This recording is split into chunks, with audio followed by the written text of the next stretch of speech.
ఆయన నాయకుడు కాదు, ఒక సిద్ధాంతకర్త. నల్లగొండ జిల్లా సూర్యాపేట గడ్డపైన పుట్టిన ఓ మేధావి. ఉస్మానియా యూనివర్సిటీలో విద్యార్థి నేతగా ఎదిగి అక్షరాన్ని ఆయుధంగా మార్చుకున్న సమరయోధుడు. ఆయనే బహుజన పోరాట యోధుడు మారోజు వీరన్న.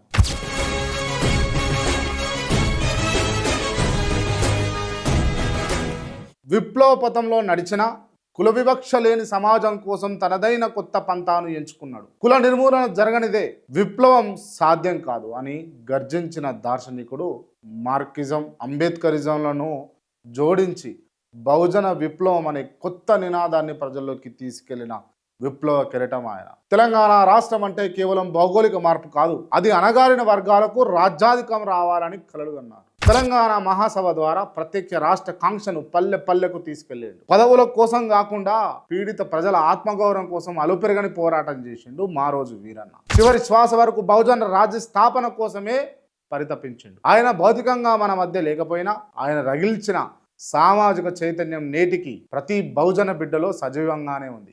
అణగారిన వర్గాల ఆశా సారథి విప్లవ వీరుడు మారోజు వీరన్న గారికి జోహార్లు జోహార్లు.